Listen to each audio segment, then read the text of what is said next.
All right, everybody, we are back again for another episode of the Coach's Compass. Don't know what episode it is because we just continue to roll, continue to bring on cool guests from all over the world. It's your boy, Coach Coop, reporting live from the US of A. Now, remember, hit that like, subscribe, comment button down below so we continue to have this thing grow and continue to bring on cool guests. Coach Jay can't be with us today because he's got practice, right? He's still on that retirement tour, still trying to figure out what's going on next after the football is over. Doesn't matter. We keep it going. We got another dope guest with us. We got Coach Earl out of the PA area. Garage Strength. If you haven't heard about it, look it up. They're doing some dope work. They are a gym physical fitness center. They're the strongest gym in the U.S. 43 USA team athletes, 150 plus NCAA athletes, 7 games athletes, and 35 national champions. And that number might not even have been updated yet. They probably got even more than that going on right now. I'm pulling that just straight from the Instagram. But Coach Earl, welcome, and thank you for being here with us today. Thanks for having me, Coop. I really appreciate it. I feel like how do I say it? I want to shout out like the trainers in the gym too. Like I want to shout out Taman. I want to shout out like Legend. I want to shout out DJ, and I really want to shout out Dane too, who's like the head honcho there with it. And then like you could even there's Sam too, Sam Weeks, who does a lot with the throwers and Throw You, and then like Trevor too, and then there's even Yvonne. Like there's a lot of people there doing a lot of awesome things for a lot of like young kids and even professional athletes too, and then even adults just trying to like stay fit and make it happen too. So yeah, thank you for having me on the show. I appreciate it too. Of course, man. Like you already said, like you guys got Garage Strength, Throw You, all these coaches in there working with high level athletes, general population, NCAA athletes, like all of this. What is Garage Strength doing that is separating you guys from the rest? So one of the things we do, and like is kind of a motto, is like easy access to freak training.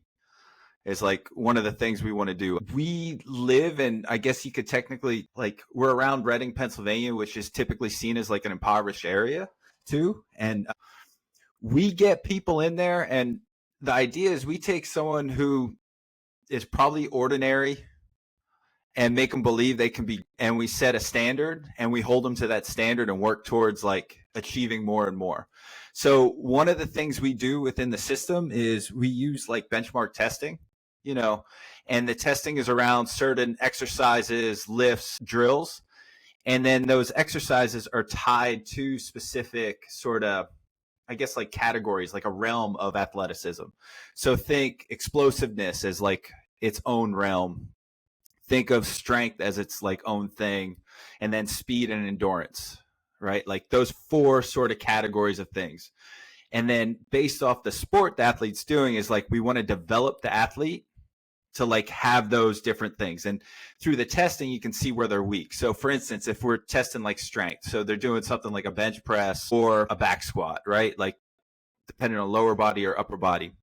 Athlete, no matter the age, middle school, high school, college age, post-collegiate, professional, there's like goal numbers, if you will. So like we have the numbers that like, hey, you're a middle school and you're a scrub. Like that number is like kind of what the kid on the bench is hitting. We have a number for a middle school athlete who's like, all right, you might be starting. We have the number for the middle school kid who is starting, and we have the number for the kid who's probably could start on the high school team, but is only in 8th grade. They're like that elite freak. And we have these numbers then for every single level of athlete, like beginner, advanced, intermediate, high school. And all the numbers are based around essentially who has come through the gym. Like, so our D1 athletes, Power 5 athletes, like what numbers were they hitting in these movements and these lifts and these things? So like, that's our elite, that's our freak number. All right. Our kids who ended up going D2 or made a D1 program that wasn't Power 5 ended up, maybe starting or getting playing time their senior year, special teams or something like that. That's like, good elite numbers. And we know what those are based off where they're at. So that's one thing. We essentially we have an algorithm to sort of predict where you could be. Now, those numbers don't predict what's in someone's head or sort of their mindset or their like go get itness, but it gives them a goal and a place to be. So like I was saying strength, right? Bench press or back squat. Like, here's a number you have to hit to go there. We have the same thing then around like explosiveness. So we're testing like a vertical jump. We're testing broad jump. It's actually a depth jump to a broad jump. And we're even testing like power cleans, Olympic lifts type of stuff that kind of borders between the two, if you will. Like, if you power clean so much, it's probably a demonstration of your strength, but it's also a demonstration of your explosiveness. And then same thing with like speed. Like, and we think of speed in three ways. We think of top end speed, we think of acceleration, and we think of change of direction when it comes to speed. So like change of direction is more your agility. So if we're testing like change of direction, think of like a 5-10-5 shuttle run or an L cone drill as something to like get that benchmark.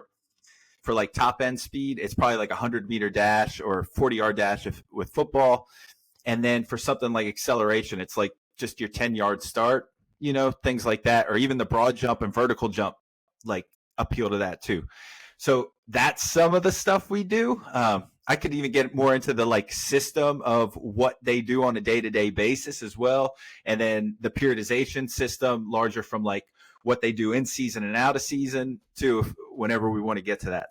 Yeah, for sure. But like, so if you take those numbers, right, and you bring in an athlete, how, like, so have you ever had an athlete that comes in and like they're maybe at a D2, D3 at a smaller school and they hit those freak numbers? So you're kind of like, why are you at that level? Or have you ever had, a guy that's at the D1 level and tests like way below those elite numbers, and it kind of like, has that ever thrown off, the numbers or anything? Or how has that changed the training program? So that's a great question. Yes, people don't live in all the areas and all the spots. So we use it, it's like a radar graph. So if you've ever seen, like, I don't know, if you ever played like D&D or something like that, or any type of role-playing game on like a thing, and you'll like see, or maybe even Madden has it. I haven't played, I know the new ones come out, but I haven't like played it. And like, you get like a stat sheet, right? Like you're ranked, like you're a 98 and something like this. So maybe you have an athlete who's like a 99 in speed, but they're like a 72 in strength. All right, like the speed is what gets them to that level, even though their strength level isn't there. But what that does is it creates an opportunity then within the system of where you could get like your low-hanging fruit to improve the athlete more. So, and then a lot of times when you see like a D2 kid that isn't necessarily D1, it's probably a few things. Late developer, not necessarily access. There's a chance they're from a smaller school. So when you play at a smaller school, sort of the way you end up having to train and develop as an athlete is not the same way you need to train and develop at a bigger school for what a D1 school is looking for, right? So if you're playing, like your high school graduates 100 kids, on your football team, you're probably playing both ways and you're playing all special teams. Like there's no way around it. So in that sense, like your endurance capabilities are different than the kid who's only playing offense at like the 6A school. So the way they train is a little bit different, right? To have success in the program, you have to do things a little bit different. And so what you'll see is like that kid who has maybe more of that endurance all of a sudden gets into a program where they're only playing one way and can start like to develop their skills a little bit more that are more like specific for at the elite level. Because if you look at the NFL, right, like a running back, 20 touches a game, maybe 30 at most. Like imagine you have to have 30 max efforts over a 60-minute span. It's totally different than like as you're training in a high school level where it's like, I need you to go for 60 minutes as close to max effort as possible. So like that's where you'll sort of see that, how do I say it, the test like wave in and out and come back through that way. Yeah, I mean, how does that correlate? So like, you know what I mean? How and you talked about it a little bit earlier, but the periodization of, in season, off season, but you guys got multiple different athletes, right? So you got guys from guys and girls, you got football, basketball, you got Olympic athletes. So how is that having so many in-house and being able to, going off this testing model and then figuring out where people go and whatnot? All right. So we have what we call is our sports depth system. And the sport depth system categorizes sports. So we have 5 of those. So the first one is strength and power. So think like power lifters, weight lifters, shot putters, discus, like throwers. So if you would like those 4 categories, right? Strength, speed, explosiveness, and endurance, they don't need endurance in the same way like a marathon runner needs endurance, right? They still need it, but it's a different representation of that skill set. So that's sports depth 1. And then sports depth 2 is it's our speed and power. So this is more now when you're getting into like football players, like running backs, linebackers, gymnasts, even people. You could even say like a 50-meter like swimmer would be in this. Quick explosive bursts that are more interval based. So now all of a sudden, instead of needing like strength and explosiveness, now they need speed and explosiveness, and strength helps. All right. And then our sports depth 3 is what we refer to as like our keystone, or what would be like combat sports. So you got like 6 to 8 minutes, maybe 15 if you're like MMA, at the elite, and it's an all out brawl. So like you need endurance, but you need like that anaerobic endurance type of capacity. You need to be explosive. You need to speed, not so much, because everything's like in those tight corners. You need like speed in a certain sense, like how quick's your throw, how quick's your shot. Like Jordan Burroughs on a blast double is incredibly fast, but it's not necessarily like he's running 100 meters and like, look how fast that guy is. So like all of a sudden then, and then sports depth 4 is what we call continuous go. So these are like open skilled sports where like you don't stop moving. So like soccer, right? You don't stop moving. You end up running somewhere between like a 10K or plus during the course of the game, or like lacrosse, field hockey. Basketball to a point, especially at lower levels, when you get more to the elite level, I'm of the opinion basketball becomes more like a sports step 2 because of the timeouts and the way they sub and like do the rotations, that it's only like 3-minute burst of energy, what they go, even though it's over a 48-minute. And then there's sport depth 5, which is essentially it's great distances. So think like your marathon runners, your triathletes and stuff like that. So using that as a categorization system helps you understand where to bias. So for each sports step, the tests are different, if you will. Like, so for instance, with sports depth 1, like I'm more concerned about their strength and explosiveness. I'm not testing endurance for those guys. With sports depth 2, I'm concerned about explosiveness, speed, and strength. Like endurance is in there, but it's not necessarily something I need to test as much. Where then when I get to sports depth 3 with the combat sports and I'm worried about endurance, all of a sudden, like I'm testing endurance, like through a 5K, through like a 1K bike intervals with a rest period to see how well they recover. And then when I get to like sports depth 4, all right, now I'm worried probably less about strength, but more about speed, explosiveness, and endurance and where I'm testing.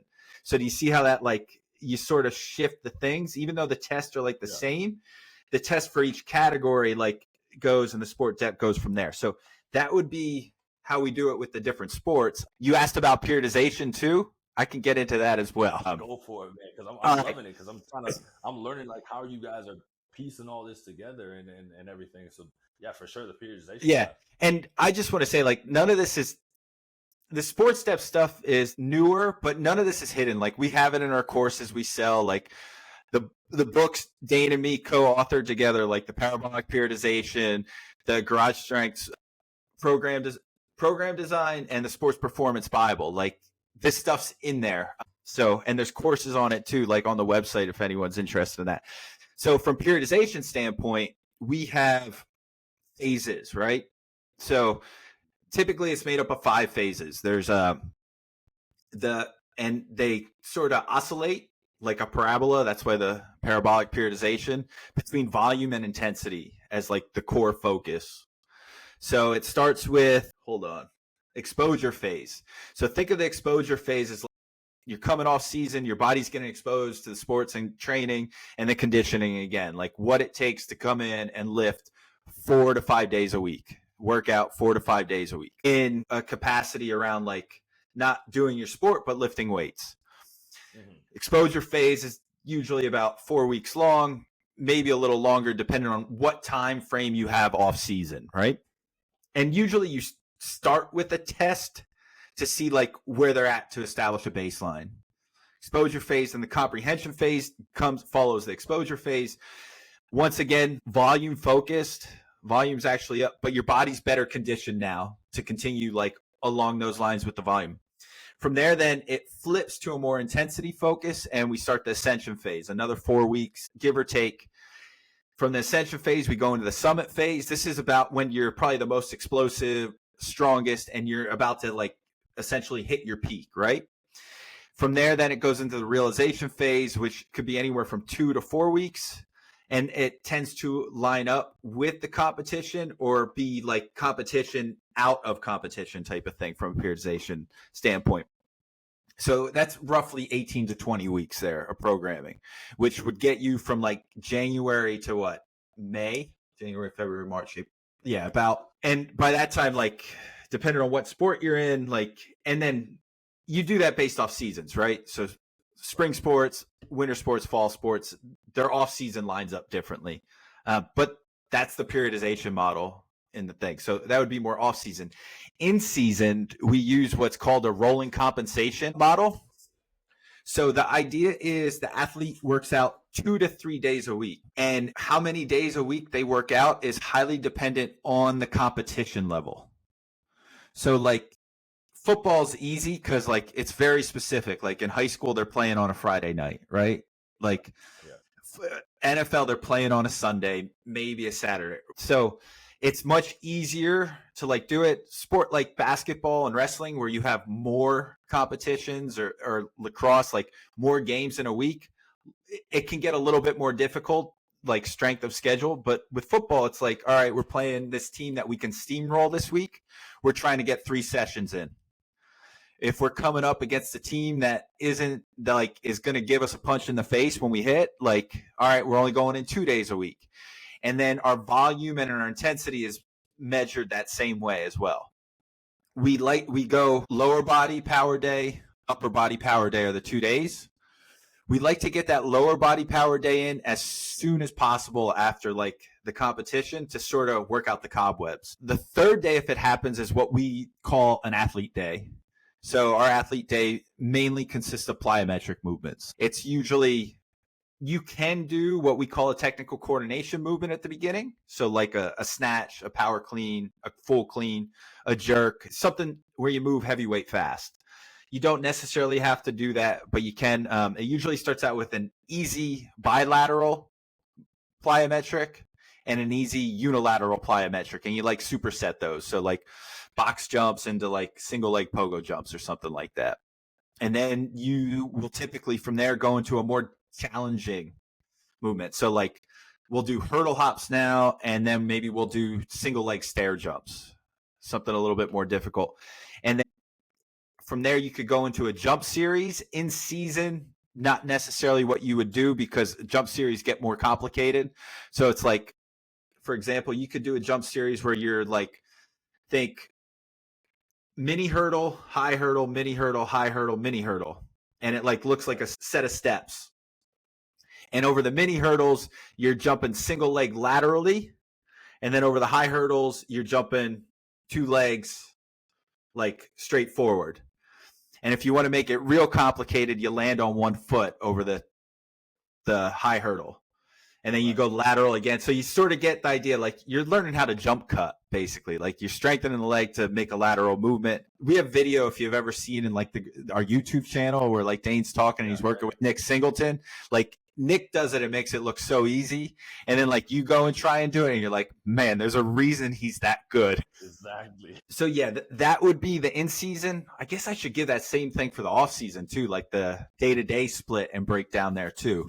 Go for it, man. All right. So we do what's called like a Lulu split. So lower, upper. But in between that, we have an athlete day. So the athlete day is the plyometric day, which I just described. But like off season, like you can push that a little bit more. You'd probably add like a reflexive strength movement, which is like something developed around like the ideas that Franz Bosch writes about, sort of around like teaching just be reflexive as an athlete with it. So it tends to be like lighter weight that's moved incredibly fast for low reps. So one of our favorites is like a drop dumbbell. You catch the dumbbell in like a single leg RDL, and then you go ahead and you snatch the dumbbell and you hold the hip lock. So it's like, it's like a high knee and you pause there in that position and the dumbbell's overhead like that. But back to that's the reflexive strength. Back to the like Lulu stuff. So lower body power day first. We start with the legs. A day is typically technical coordination movement. So with the lower body, that would be a snatch, a clean. It could be some variation of that. Like if you're a basketball player, you're probably doing something from 2 blocks just because it's like higher up, and that's more the position you're in as the athlete, right? You're in that like quarter squat, and that's where you're working from. From the technical coordination movement, we would go into an absolute strength movement. So lower body, front squat, zombie squats, back squats, single leg squats. And we love single leg squats, especially with like our single leg roller and the foam, like the balance pad. Like it's just, I don't know. Have you ever done like a Bulgarian split squat or anything like that? You ever feel how uncomfortable the back foot is on like a bench or so Very. It's the worst. Like, so GS, like they invented that. I don't know, but like designed it specific around like, this is the height it should be at. This is the most comfortable for athletes. And like, it's a bedrock of our system. And when you go from like doing a Bulgarian split squat on a bench to using a single leg roller, like the world is like just opens up to you. Your foot's more comfortable. So much different. Yeah. Yeah. You can balance, you can, how do I say it? Like you can do it with speed. Like you're not as worried about falling, and you can load the weight up. Like I just want to say, like, I've used it. I think I can do respectable numbers with it. But when you watch someone like single leg squat 500 pounds, you're like, whoa. Yeah. That's in the super freak. Yeah. Well, what's crazy is like, you'll see like, at the gym, like I've seen like NFL quality athletes like do 400 pounds for reps. And it's just like insane. And some people, like, what just boggles my mind is their single leg squat is like basically up at their back squat just because they express their strength better that way. And it's just like mind blowing when you see it. All right. So technical coordination movement, lower body day, absolute strength movement, and then we get into accessory movements. The accessory movements are more like hypertrophy-based, sort of bodybuilding. So you would think around that, like sarcoplasmic pump type of thing, fill out a frame around like a musculature the athlete needs for the sport. So like if you're a swimmer, you need bigger lats, right? So like it's a leg day, so what am I saying? Let me think of something more specific on the leg day. You're like, I don't know, you're a football player, you need bigger quads type of thing. Like you need bigger glutes. Like that's where the exercise will focus. Or you're a sport like basketball and there tends to be more injuries around the ankles. So we're going to do structural bodybuilding around that joint to keep it healthy. So like tibialis curls, calf raises, maybe even like jumping rope type of stuff. Things to keep the joints healthy is like the point around it. So that's a lower body power day. Upper body power day is like the same exact structure. Technical coordination movement, absolute strength movement, accessory movements, hypertrophy, like structural bodybuilding. Big difference is like it's upper body. So technical coordination movements are things like split jerks, power jerks, push presses, still in that like Olympic weightlifting type of thing, like more muscles coordinating together to move the heaviest weight as fast as possible. And then absolute strength movements, bench press, incline bench press. And this is one place where I think we differ in a lot of respects, is we push pull-ups like it's the bench press. So if you think of the bench press like it's the front squat, we use the pull-ups like it's the back squat. So we'll like weight them up, we'll load them up, and it's like, yo, hit a 2. How much weight can you have hanging from your waist and how heavy can you go? And like you'd be surprised with how much that helps in other aspects. And then like your ability then, like if you can do a pull, like a 5 rep with 90 pounds hanging between your waist, all of a sudden doing a body weight for 20 feels a lot more accessible. Man, y'all got it down. You know what I mean? Like it sounded like amazing. On top of like talking about all this periodization and like talking about the 5 categories and all the different things you guys do. How long did it take you guys to come up with this? Right? Like and put this all together and kind of get it flowing. That's awesome question. So Garage Strength has existed since 2008. So this is a system that has been experimented with, evaluated, like reflected on through iterations for since then. So like it hasn't been like an overnight thing, right? Like it's almost 2024 right now since 2008. What, that's 16 years of like doing the work, going to conferences, learning from people, right? Like Dane learned from Bunderchuck, he learned from Poliquin. You can see like all the books he has, and then just own personal doing the stuff. I came in as a remote athlete into the Garage Strength system, learning how to weightlift for CrossFit was like my thing. I was like, I just wanted to be stronger. As a master's athlete, Dane was able to like program for me to get to like, I ended up setting like the American record at the time in my weight class for a master's 36 to 40 in the snatch through that. And like, I hadn't done that before. It's just like, saw that. So through that, then I was like, Dane, can I like learn how you come up with this, what you do? The best way to describe it was like master and pupil. I'd go sit like multiple times. Like I'd go down the gym, I'd sit while he coached the weightlifters, and he'd let me just ask him questions. I learned, I took notes, I'd write the notes up, and I'd send my like notes to him. Like I'd send the documents to him. And he just goes to me, he's like, can we turn this into a book? I was like, all right. That's like how we wrote Parabolic Periodization. Like essentially our discussions, writings he had, things I learned from him, how we shaped it into that. And that was sort of like where I want to say like I got the like, hey, you can come, like the faith from like Dane, like to learn and like be part of the system and help develop it and like train around it and like help to educate people on it. My first career was in education. Like that's what I did. Like I taught people. So like trying to like sort of systemize the system, if you will, so other people could understand it and do it. So I come in, then that book comes out, and it was like, all right.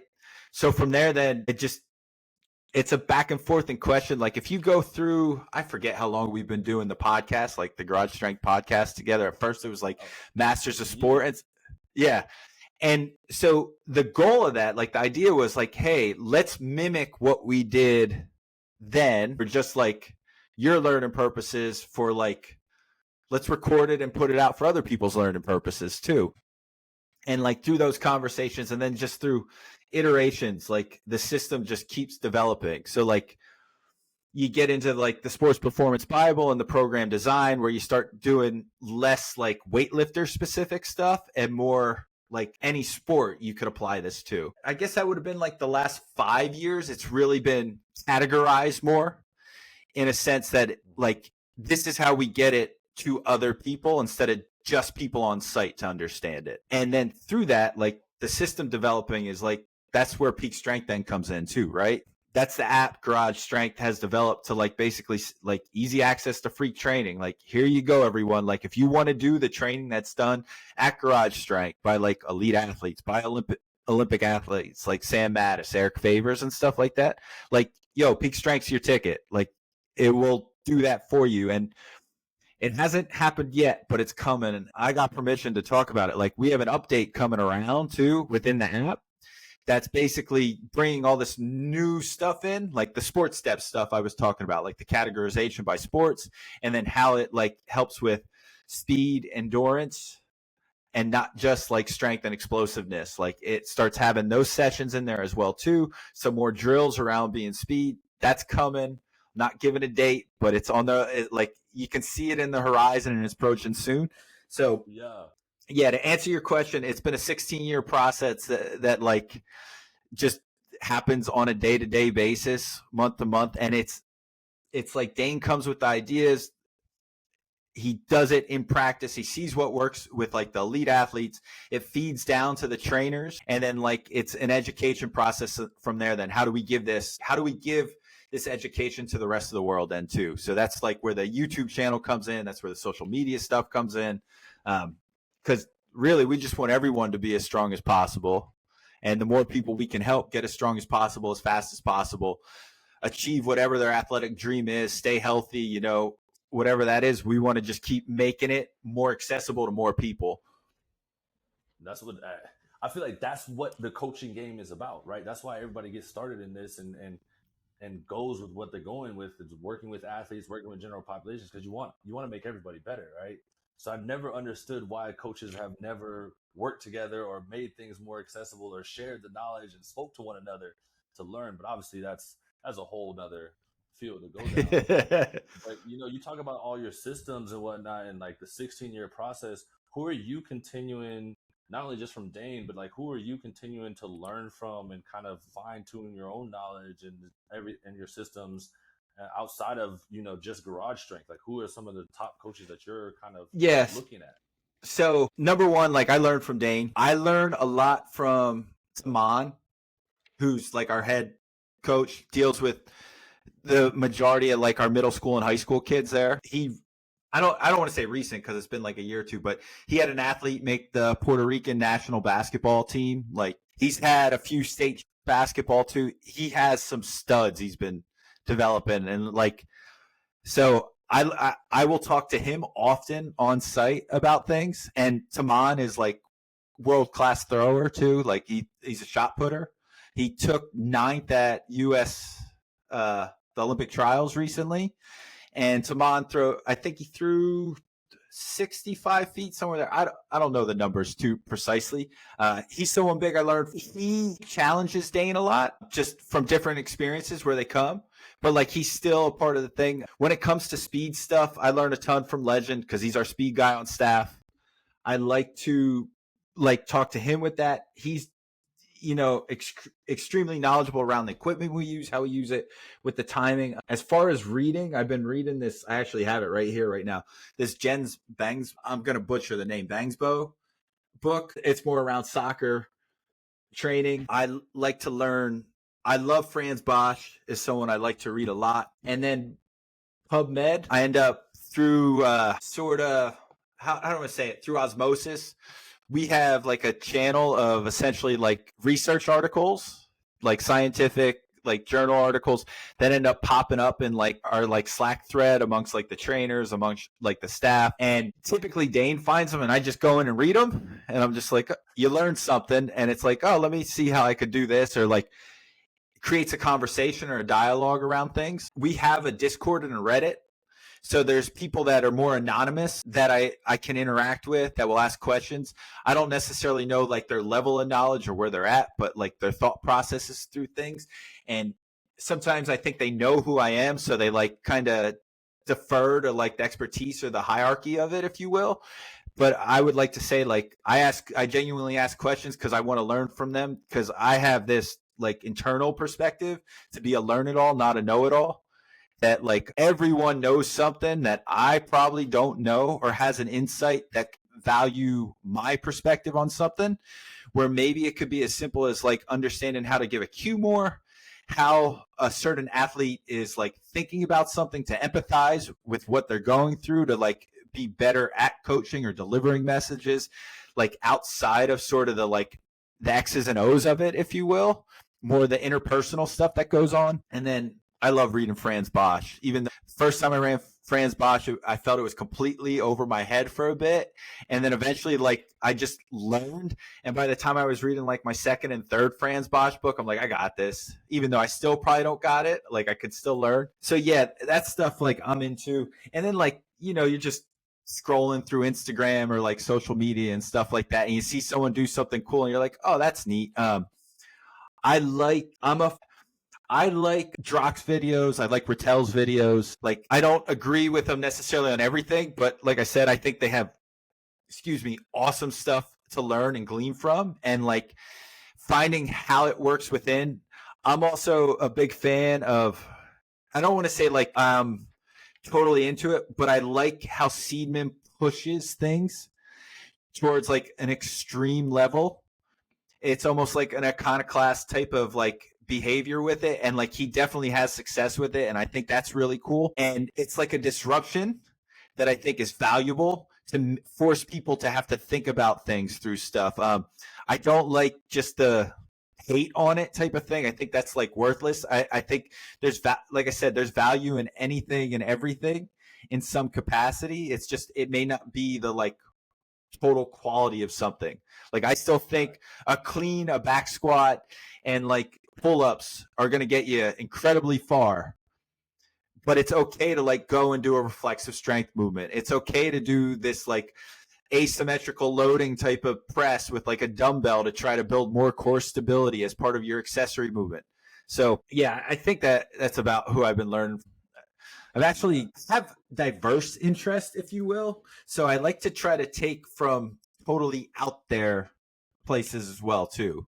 Like I like to read and like glean ideas from something weird, or like playing a video game and be like, if you were to do this physically, how would you train for it? I like reading manga. Like I like doing my geek culture stuff and things like that. So There's nothing wrong with that, right? Everybody's a yeah, little bit different in the game, right? yeah. Get to know a little bit of something about all the coaches. Now, if you look back at 16-year-old Earl, right, and now the age that you're at, right, and you were to look back and to give him one piece of advice, what would it be? What would it be, man? Probably don't be so headstrong. Like, or keep your mouth shut. One of those two. It's a hard thing to do at 16, right? Yeah. Oh yeah. From like a training standpoint, I think I wish I would have found certain things like resources sooner. So when I was in high school, Nebraska football came out with this like training book that I had.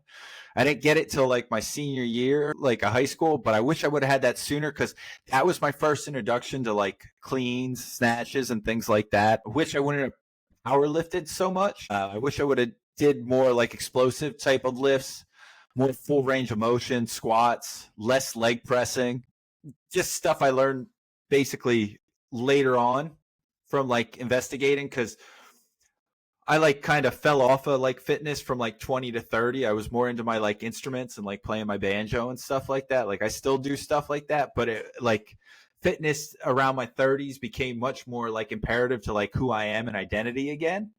Simply because I was like, what made you happy when you were a kid? And one of the things I always enjoyed doing was working out. Like I was the guy who enjoyed practice probably more than the game, because I just liked doing. And this probably isn't good from a competitive stance. I like doing more than I like showing how good I was at something. And like competition is more like proof of concept, where I just wanted to do it and I don't want to say have fun. Like I was competitive. Like I was a decent athlete. It's just, it wasn't like me beating you didn't make me more who I was, like, if you will. I like at a very young age, I understood like you are who you are no matter what they do. So like, I don't know. I always had fun. Like this is the best way to describe it. I'd rather go play a pickup game than go watch an NBA game.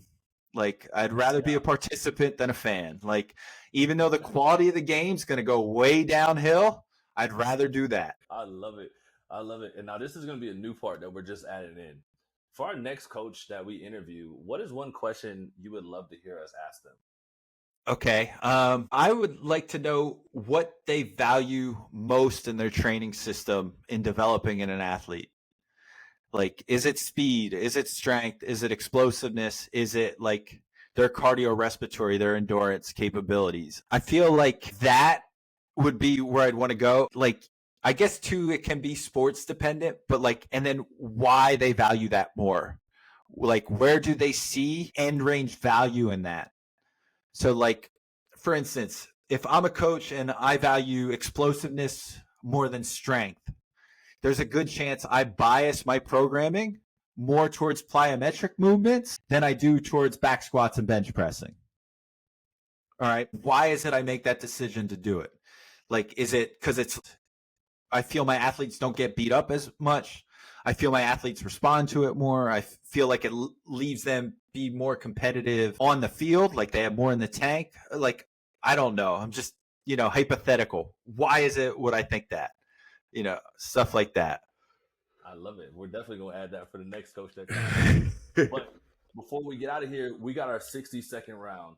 It is 10 Okay. questions, 1-word answers. Are you ready for it? I will do my darndest to say one word. All right, here we go. 60 seconds on the clock. Favorite post-workout snack? Quest bar. Well, yeah. The cookie Favorite specifically. sport? Right now, basketball.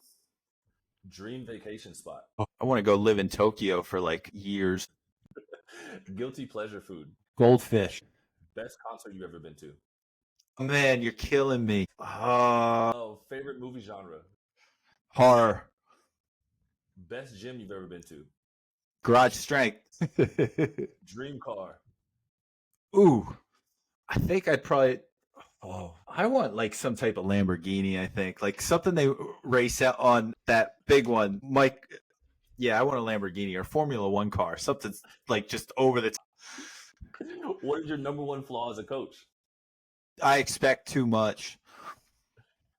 Like Would you rather be in an octagon with a gorilla, tiger, or a bear? Tiger. And that is it. Coach Earl, thank you so much for being here with us today. And thank you so much for sharing all the knowledge and what you guys are doing over there at Garage Strength to make you guys the number one strongest gym in the USA. So thank you for your time. And we can't wait for all the listeners to hear this one. Yeah. Thanks, Coop. I really appreciate it. Thanks for having me on. Thanks for letting me spread the word about Peak Strength, Garage Strength, our sports steps, and all that stuff. I appreciate that a lot. For sure. And we're out.